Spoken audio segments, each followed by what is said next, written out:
It's Friday, March 30th. Welcome to Pastor Bob Daily. David on Facebook says, yesterday I found out that Jimmy Swaggert and his family are coming out claiming that there are demonic forces in music. They're going after such groups as AC/DC and the late Jimi Hendrix. Also, there are people like Westboro Baptist who seem to go after key figures in the Hollywood world. Do you think these pastors do this to draw attention to themselves? Or do you think they have a biblical right to do so? Well, they have a right to do so. I'm not sure a biblical right. And David, these are really two different questions. If you're asking me about Westboro Baptist Church and how they go after people, I don't think there's anything Christian about it, personally.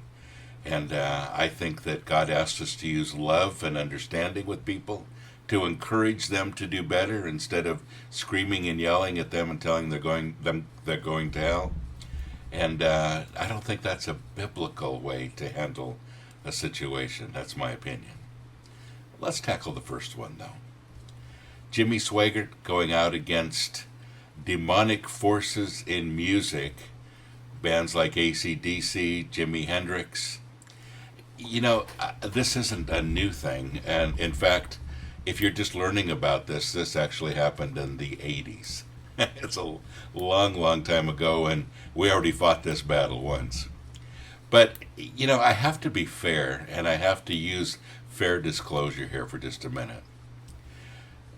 In the early 80s, late 70s, even mid 80s, I did a presentation called The Rock That Steals Your Soul. And there may be some of you listening right now that remember that presentation. And even though I'd sure love to forget it, I did it for several years. And I am one of the people, if not the person, that started backward masking, something I deeply regret. And I had a whole lot of people listening, and I spoke to thousands and thousands of people at a time, and we talked about music. Now, I did it to promote Christian music, and I would play Christian rock and roll and talk about how horrible some of the secular music was and how wonderful it was that we had an alternative now. And I really created a monster. Man, you know, there are some things in your life, if you could go back and redo them, you do them a lot differently. So when I talk about Jimmy Swaggert, I'm uniquely qualified to discuss this because I did a lot of the same thing. Now, I've changed a lot over the years, and I don't even know what Jimmy thinks about it anymore. I haven't heard him talk about anything for a long time, but I remember when he came out against Stryper. Actually, a couple of the guys in Stryper became Christians through his ministry. It's kind of sad that he came against them then. But, you know, it's interesting how we all have our opinions about music, and most of them are just because there are styles that we don't personally like. And I've told you before that I'm not a real big fan of traditional country western music, and I can't understand how God or anyone could ever use it, but you see, that's because my taste doesn't take me there. And I think that's true for a lot of people.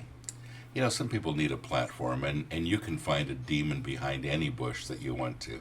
If you're looking for something, if you're trying to find something, you'll probably find it whether it's there or not. And it's true that music isn't innocent. Music reflects our lifestyles, reflects our thoughts, our spirits, our aspirations. It reflects life. And because of that, you have the good and the bad. That doesn't disqualify it. Because you see, we have that in a lot of things. Pick up the newspaper, you'll find people that write on a lot of subjects. Look at art, you'll see the same thing expressed. You know, look at the movies, definitely the same thing expressed. And we can't just hide from it.